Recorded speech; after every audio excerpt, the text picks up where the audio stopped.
Welcome back to clean news MP. चलिए देखते हैं मध्य प्रदेश की 25 फटाफट बड़ी खबरों को। इससे पहले आप न्यूज को कहां से देख रहे हैं हमें कमेंट में जरूर बताएं। साथ ही वीडियो को लाइक करना बिल्कुल ना भूलें।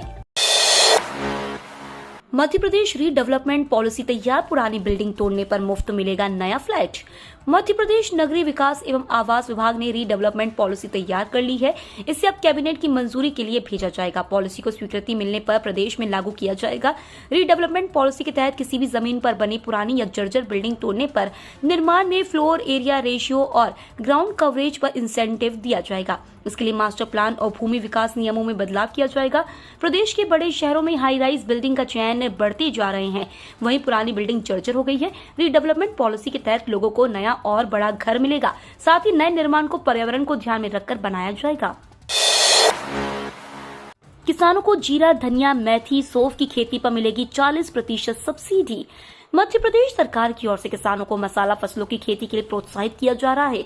इसके तहत यहां के किसानों को जीरा, धनिया, मेथी, सौंफ आदि फसलों की खेती पर 40% सब्सिडी दी जा रही है। राज्य के लिए इस योजना में चयनित जिलों के किसान इसके लिए आवेदन कर सकते हैं।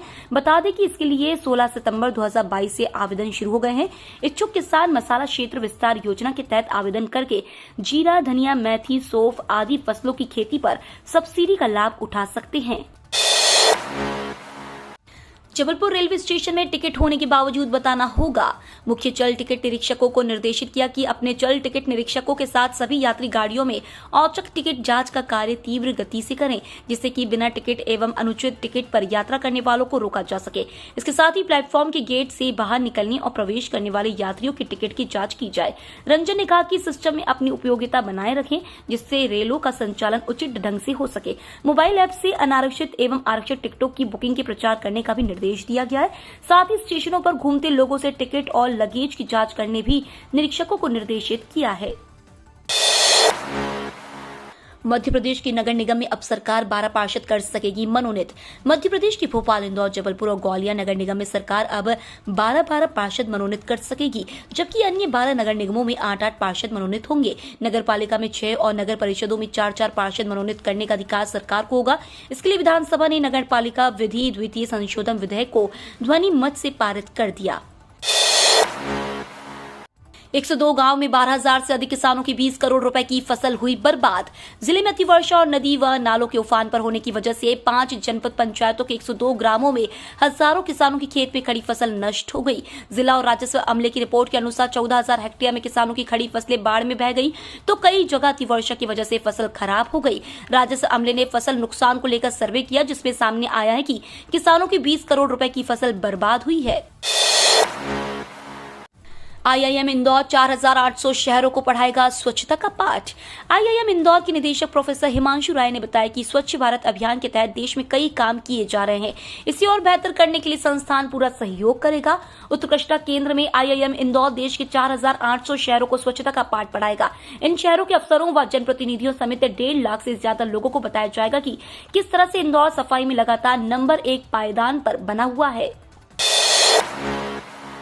विंटर शेड्यूल में खाली हाथ रहेगा इंदौर। इंदौर एयरपोर्ट को इस बार अक्टूबर अंत से लागू होने वाले विंटर शेड्यूल में खाली हाथ रहना पड़ेगा। हर साल उड़ान कंपनियां विंटर शेड्यूल से पहले डीजीसीए से नई उड़ानों की अनुमति ले लेती है। इस बार इंदौर से नए शहरों के लिए उड़ानों की अनुमति नहीं ली गई है। केवल एयर इंडिया की सहायक कंपनी रही अलायंस एयर ग्वालियर और जबलपुर की उड़ान शुरू करने की तैयारी कर रही है। अभी इंदौर से हर दिन 70 उड़ानों का संचालन हो रहा है।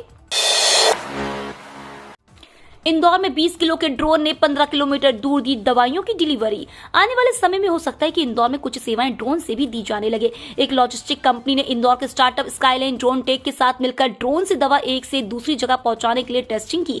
बिचौली मर्दाना के पास एक खेल मैदान से ड्रोन को उड़ाया गया, जो 15 किलोमीटर दूर खेमाना गांव पहुंचा। ड्रोन पर 5 किलो वजन की दवाइयां रखी गई थी। उड़ान के समय इसकी गति 100 किलोमीटर प्रति घंटा रही। 1 सप्ताह तक इसकी टेस्टिंग की गई। इस दौरान किसी भी परेशानी का सामना नहीं करना पड़ा। सरकार की बड़ी तैयारी, शुरू हुई नवीन योजना, पात्रग्राही छात्रों को मिलेगा लाभ।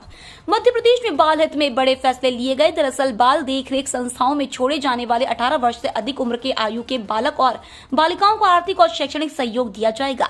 साथ ही समाज में पूर्ण स्थापित करने और 18 वर्ष की आयु तक अनाथ बच्चों और उनके संरक्षण को जीवन यापन के लिए आर्थिक सहायता उपलब्ध कराई जाएगी। इसके लिए मुख्यमंत्री बाल आशीर्वाद योजना शुरू की गई है।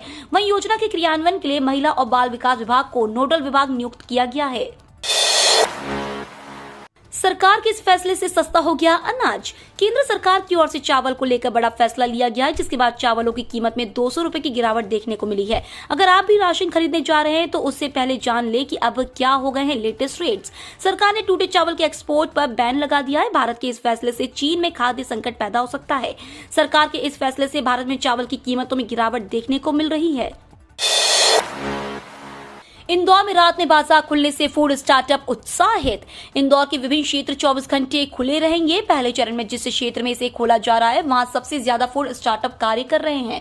शहर में 700 स्टार्टअप कार्य कर रहे हैं और करीब 250 खाद्य सामग्री से जुड़े हुए हैं। इनमें भी सबसे ज्यादा विजयनगर और भंवरकुआ क्षेत्र में मौजूद है। फूड स्टार्टअप संचालन करने वालों के पास रात 11 बजे के बाद सबसे ज्यादा ऑनलाइन ऑर्डर IT और BPO कंपनियों से आ रहे थे। पहले चरण में BRTS के आसपास के क्षेत्रों को 24 घंटे खुलने की घोषणा के बाद स्टार्टअप संचालक काफी खुश और उत्साहित हैं। इंदौर के 19 गांवों में पहुंचा लंपी वायरस, 81 गाय बीमार, 1 की मौत। मध्य प्रदेश में राजस्थान के रास्ते आया लंपी वायरस रोग इंदौर जिले के 19 गांवों में फैल गया है। देपालपुर क्षेत्र के इन 19 गांवों में 81 गाय लंपी से बीमार हो चुकी हैं। इनमें से सेमदा गांव में 1 गाय की मौत हो चुकी है, जबकि 72 गायों में सुधार हो रहा है। शुरुआत में देपालपुर और सेमदा गायों में लंपी वायरस नजर आया था। पूर्व विधायक अरुणोदय चौबे ने छोड़ी कांग्रेस।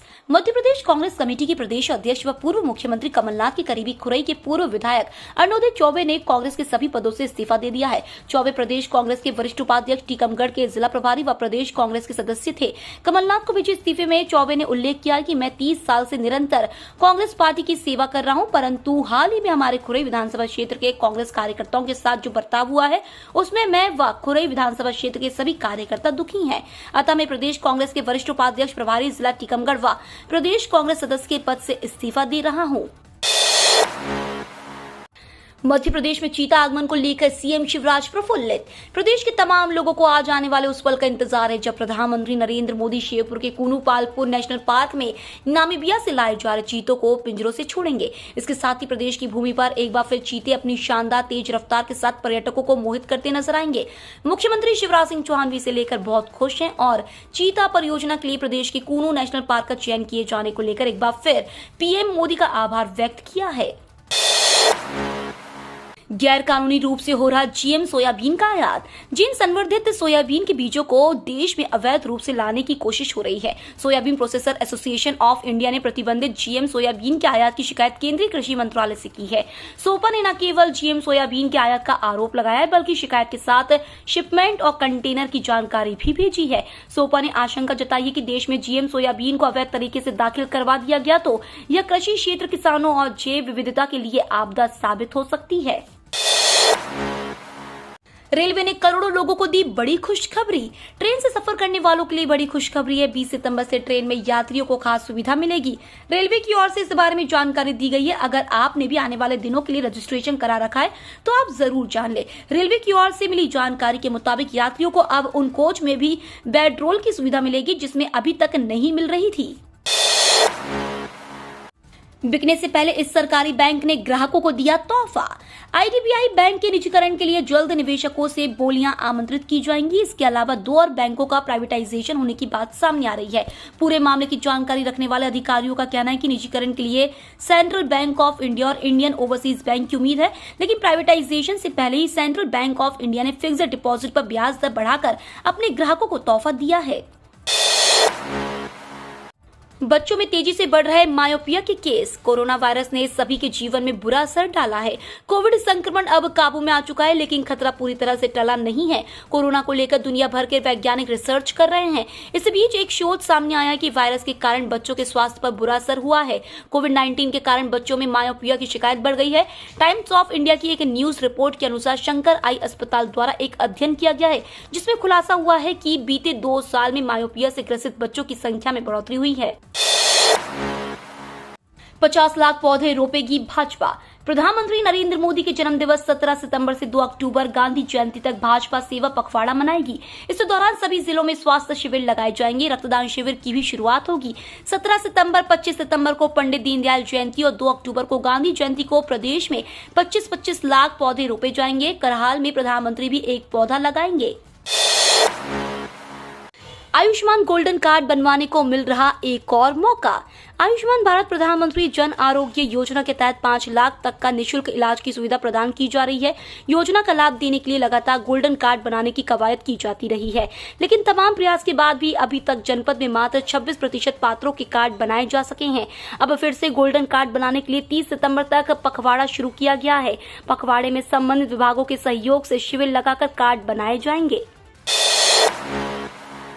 विदेशी करेंसी मिलने पर ईडी ने फेमा में बुक किया बिशप पीसी सिंह का case. The board of education church of north India Jabalpur डायोसिस के तत्कालीन चेयरमैन बिशप पीसी सिंह की मुसीबतें अब लगातार बढ़ती जा रही हैं। यूओडब्ल्यू की कार्रवाई के बाद आयकर विभाग भी इस मामले की जांच कर रहा है। अब इस प्रकरण में ईडी ने भी पीसी सिंह के खिलाफ फेमा में केस बुक करते हुए कार्रवाई शुरू कर दी है। ईडी ने यह कार्रवाई पीसी सिंह के घर पर भारी मात्रा में मिली विदेशी करेंसी के आधार पर की है। भारत में 2023 तक दौड़ेंगी हाइड्रोजन से चलने वाली ट्रेनें। भारतीय रेलवे ने हाल ही के कुछ वर्षों में अपनी छवि काफी बदली है। वंदे भारत, तेजस एक्सप्रेस जैसी ट्रेनें इसके उदाहरण है। इस बीच केंद्रीय रेल मंत्री अश्विनी वैष्णव का कहना है कि 2023 तक भारत में हाइड्रोजन से चलने वाली ट्रेनें भी चलने लगेंगी। इसको लेकर काफी काम हो चुका है। रेल मंत्री भुवनेश्वर में SOA विश्वविद्यालय में आयोजित एक कार्यक्रम को संबोधित कर रहे थे। उन्होंने यह भी कहा कि भारतीय रेल अपनी गति को बढ़ाने की दिशा में लगातार काम कर रहा है। रेल मंत्री का बड़ा ऐलान, ट्रेन में महिलाओं को मिलेगी कंफर्म सीट। अब महिलाओं को ट्रेन में सीट के लिए परेशान नहीं होना पड़ेगा। रेलवे की तरफ से महिलाओं के लिए बड़ी घोषणा की गई है। रेल मंत्री अश्विनी वैष्णव ने महिलाओं को ध्यान में रखते हुए बड़ा ऐलान किया है। नई घोषणा के अनुसार बस और मेट्रो ट्रेन की तरह भारतीय रेलवे भी महिलाओं के लिए सीट आरक्षित करेगा। रेल मंत्री अश्विनी वैष्णव ने कहा कि ट्रेनों में महिलाओं की सहूलियत के लिए भारतीय रेलवे ने रिजर्व बर्थ निर्धारित करने समेत कई सुविधाएं शुरू की हैं। ई बाइक लाने की तैयारी में होंडा। अगले कुछ वर्षों में 10 मॉडल आएंगे मार्केट में। 2 पहिया वाहन बनाने वाली दुनिया की बड़ी कंपनियों में से एक होंडा भी अब इलेक्ट्रिक व्हीकल सेगमेंट में उतर रही है। कंपनी आने वाले कुछ वर्षों में अलग अलग मॉडल को 10 ई बाइक मार्केट में उतारने की तैयारी कर रही है। मार्केट रिपोर्ट्स के अनुसार होंडा 2 साल बाद 2024 में 2 इलेक्ट्रिक बाइक से शुरुआत करेगी और फिर 2025 तक इसके 10 मॉडल मार्केट में लॉन्च होंगे। जानकारों के मुताबिक होंडा जो इलेक्ट्रिक बाइक ही नहीं, इलेक्ट्रिक स्कूटर भी लॉन्च करेगी। Lieutenant general M K Das ने अग्निवीर रैली का किया निरीक्षण। Jammu and Kashmir rifle regiment centre में अग्निवीर भर्ती रैली के दूसरे दिन शुक्रवार को यहां का मध्य भारत के general officer commanding lieutenant general M K Das ने निरीक्षण किया। जनरल दास ने बताया कि भर्ती कार्यालय जबलपुर के अंतर्गत इस अग्निवीर भर्ती रैली में जबलपुर, शहडोल और रीवा संभाग के 14 जिलों के 66,000 से ज्यादा अभ्यर्थी भाग ले रहे हैं। भर्ती रैली अग्निवीर GD, अग्निवीर तकनीकी, अग्निवीर ट्रेड्समैन और अग्निवीर क्लर्क पुरुष उम्मीदवारों के लिए आयोजित की जा रही है। ये तो थी आज की 25 फटाफट बड़ी खबरें। अगर आपको न्यूज पसंद आई हो तो चैनल को सब्सक्राइब करना ना भूले। धन्यवाद।